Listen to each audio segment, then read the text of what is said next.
33 minutos em Campos, estamos de volta com o Folha no Ar, hoje terça-feira, 18 de abril de 2023, no oferecimento de Proteus, Unimed Campos, Laboratório Plínio Bacelar e Vacina Plínio Bacelar. Estamos conversando com o deputado federal Lindbergh Farias, ao vivo aqui conosco, e também na bancada o Aloysio Abreu Barbosa e o Rodrigo Gonçalves. Lindbergh, você perdeu a conexão aí, mas já restabeleceu, e você concluía lá o seu raciocínio na resposta da pergunta da Silvana Venâncio, como o Aloysio disse, jornalista de Bom Jesus do Itabapoana, que lhe perguntou: deputado, já lhe fiz essa pergunta na sua campanha, o que irá fazer para o Norte, Noroeste Fluminense? Quais os projetos prometidos na campanha estão para ser realizados na região? Por favor, Lindbergh. Como eu estava respondendo, eu como senador já coloquei muitas emendas para a região, sempre priorizando educação e saúde, né?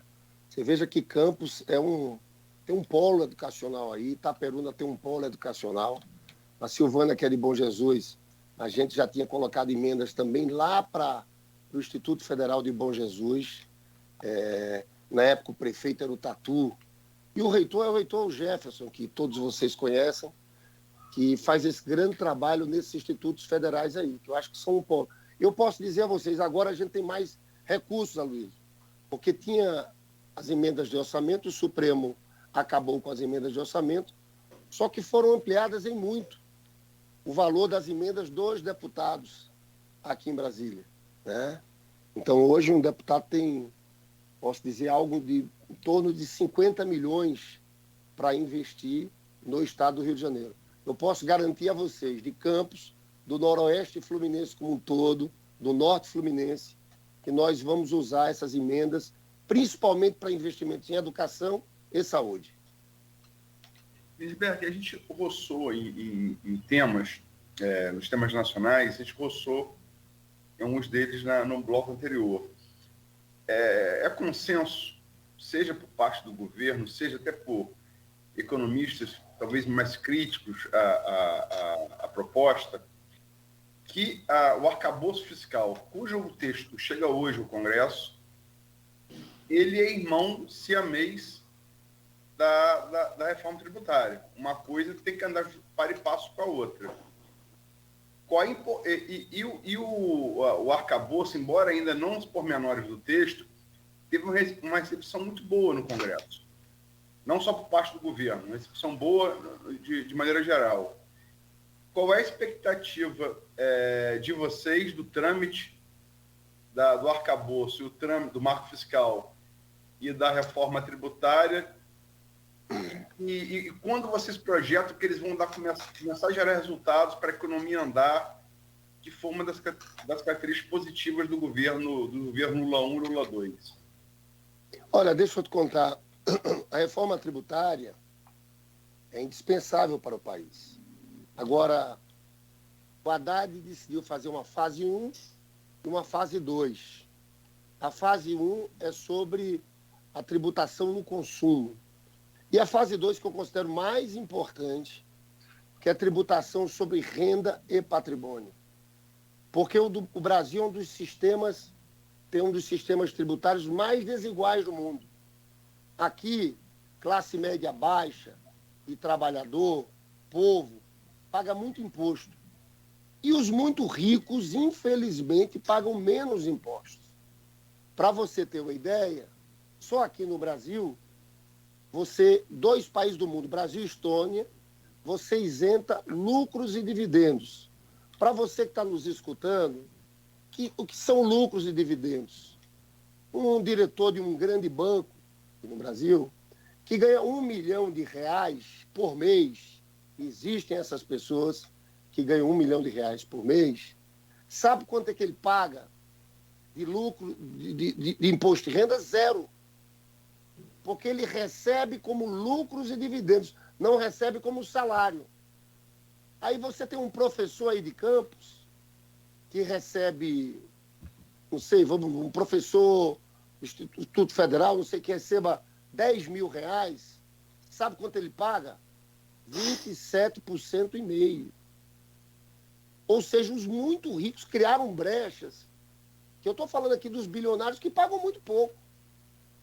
E outra coisa que é muito ruim no nosso sistema tributário é que 50% da tributação recai sobre o consumo. Isso iguala pobre e rico, que acabam pagando o mesmo imposto, e o peso na renda do mais pobre, o imposto tem um peso muito grande, né? Quando, na maior parte dos países, eu estou falando do OCDE, estou falando Alemanha, eu estou falando Espanha, estou falando Estados Unidos, 2/3 da tributação são sobre renda e propriedade. Então, esse é um desafio que a gente tem aqui para fazer no país. Essa primeira etapa da reforma é muito positiva, porque vai simplificar muito o sistema tributário, vai facilitar. Hoje é uma luta para qualquer empresário aqui no Brasil investir. É um emaranhado de tributos municipais, estaduais, federais. E eu acho que vai trazer alguma justiça também federativa. Vai beneficiar principalmente os municípios com o maior número de habitantes, municípios mais pobres. Então, eu acho que é fundamental ter as duas etapas, né? Eu sei que vai ter reação maior do Congresso na segunda etapa, porque, infelizmente, nesse Congresso Nacional existe forças, lobbies muito grandes. Quando a gente vai falar em uma tributação mais justa, tributar mais o muito rico, né? Tributar mais propriedade, renda. Porque você pode, inclusive, Aloysio, diminuir imposto das empresas também. Diminuir sobre o consumo e das empresas. Mas sobre renda e propriedade, sobre quem recebe muito, eu acho que esse é um debate que a gente vai ter que enfrentar e é muito importante. Quanto ao arcabouço, nós estamos na expectativa, viu? Vai ser apresentado a qualquer momento no dia de hoje. Vai ser muito importante. Você tem visto, Aloysio, a nossa luta contra a taxa de juros. Eu não consigo entender porque o Brasil tem a maior taxa de juros do mundo. 8% de juros reais, 13,75%. Essa inflação que está aí não é de demanda. Esse Roberto Campos Neto foi indicado pelo Bolsonaro. Eu, sinceramente, acho que ele age para sabotar o governo do presidente Lula, porque a economia está parando. Eu acho, Aloysio, que tem uma armadilha que deixaram para o Lula. Tem uma nova herança maldita que deixaram para o Lula. Porque, veja bem, o Bolsonaro fez toda essa farra fiscal, gastou o que quis no ano da eleição. A economia cresceu 2,9%, mas se você for ver, esses 2,9% foram da seguinte forma.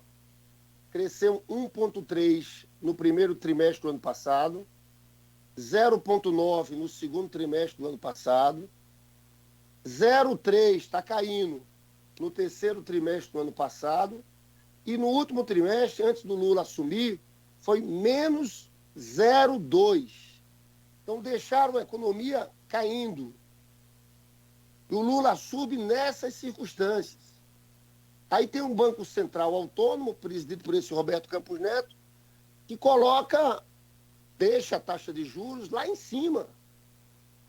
Eu faço uma pergunta a você: como é que a gente pode querer investimento privado numa situação como essa?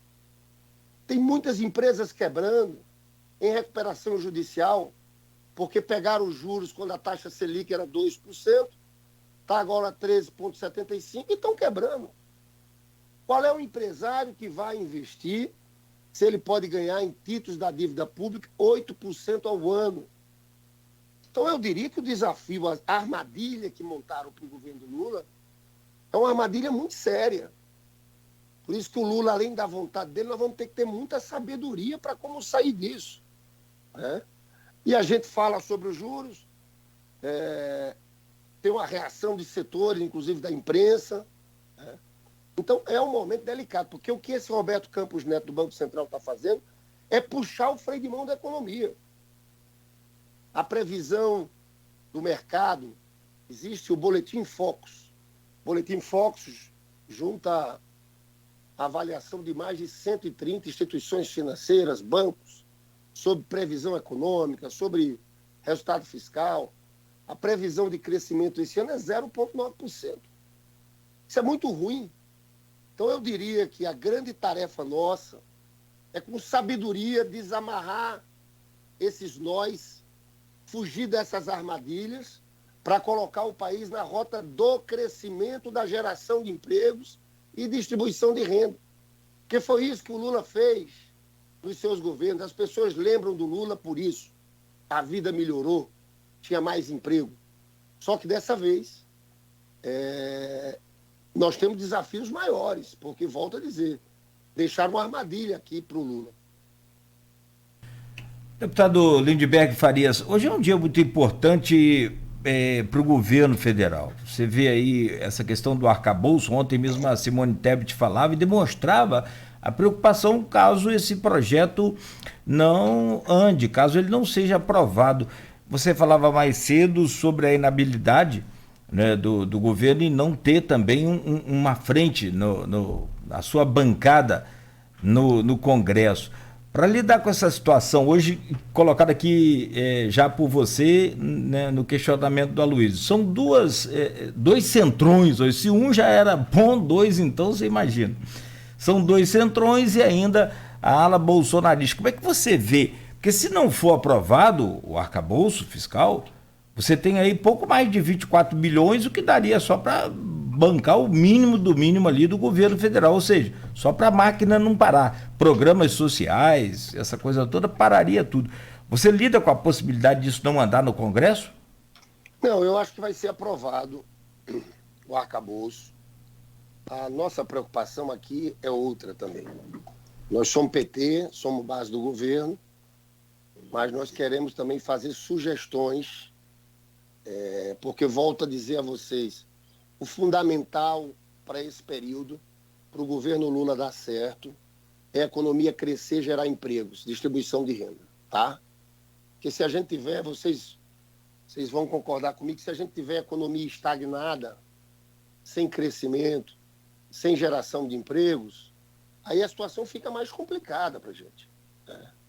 E eu volto a dizer, eles deixaram uma armadilha pronta, né? O que se faz em momentos de desaceleração econômica, né, como esse? Às vezes é necessário ampliar investimentos, investir em obras públicas, em educação, em saúde. Se o lado da política monetária, o Banco Central, está apertado, os juros estão lá em cima, a gente tem que usar o lado fiscal para colocar a economia para andar. A gente teve no governo do Lula uma crise econômica mundial gravíssima ali em 2009 e 2010. Vocês lembram o que o Lula fez? Lula acelerou nos investimentos. Foi PAC, era obra.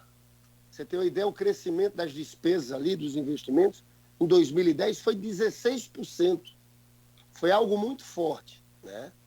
Então, nós aqui do PT estamos esperando o arcabouço fiscal, mas a gente quer sugerir sempre no sentido de que temos que fazer um arcabouço fiscal, porque o antigo teto de gastos, aquilo é completamente desmoralizado.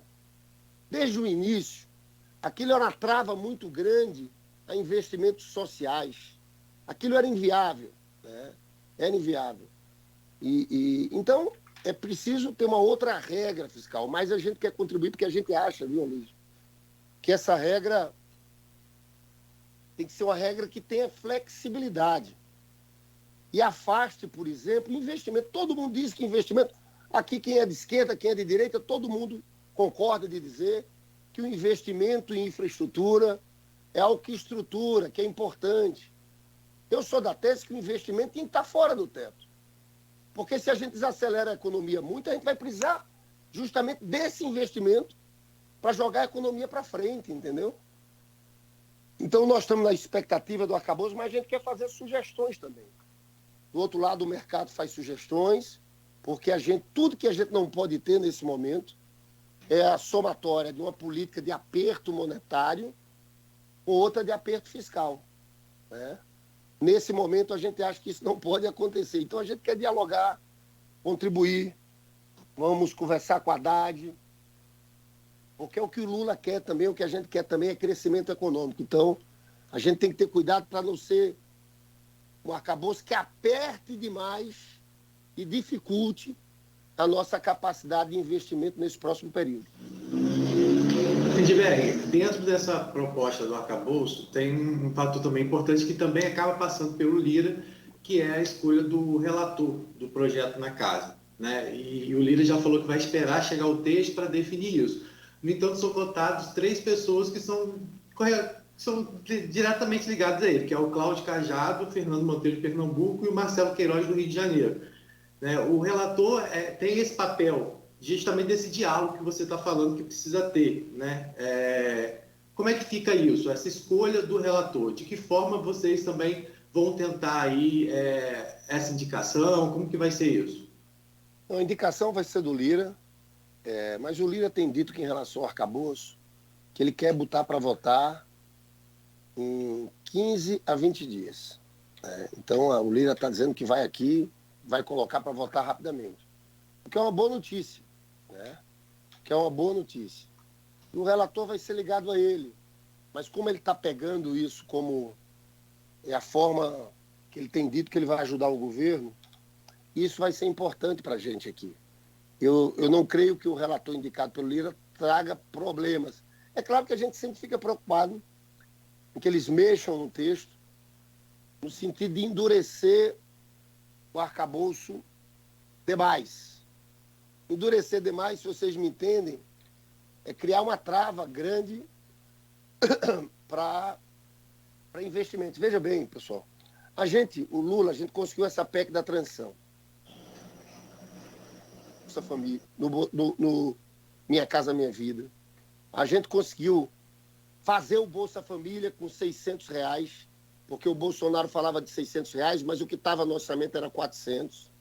A gente colocou um adicional de 150 por criança, mais outro adicional para jovens, para gestantes. Tem vários aspectos. O que não pode é a gente fazer algo que chegue no Congresso, seja piorado, para no próximo ano a gente ter que cortar esses programas. É isso que a gente não admite. É isso que Lula não admite. A gente tem que voltar a fazer política para os que mais precisam no Brasil. Nós temos que fazer mais médicos. Então, a única preocupação na tramitação do arcabouço aqui no Congresso, na Câmara e no Senado, é que alguém piore de uma forma que trave a questão fiscal de forma tal que o governo tem que fazer corte nesses programas. Isso. E desses 3 nomes que aparecem, qual que você acha que é o mais indicado, na sua visão? Que é o Cláudio Cajado, Fernando Monteiro e o Marcelo Queiroz, que é do Rio de Janeiro. Na verdade, eu acho que tem o mesmo perfil. Esse Marcelo Queiroz, na verdade, eu não estou lembrando dele aqui no Rio, apesar de ser deputado do Rio. Vocês sabem, hein, Luiz? Eu não estou me vindo, não está me vindo a lembrança. Mas eu creio que é o mesmo perfil. São figuras ligadas ao Lira, com aquele papel centrão, né? Não creio que tenha grande diferença. Bom, meu caro deputado Lindbergh Faria, vamos fazer um rápido intervalo. Você tem agenda cheia hoje, naturalmente, e a gente volta para concluir essa entrevista com você, falando um pouco aí dos 100 dias do governo Lula 3 e também dessa viagem à China. É um instante só, a gente volta no oferecimento aí de Proteus, Unimed Campos, Laboratório Plínio Bacelar e Vacina Plínio Bacelar. Baixe o aplicativo e consulte aí os resultados direto do aplicativo. Contando com os mais capacitados profissionais de diferentes áreas, a Cooperativa Norte Saúde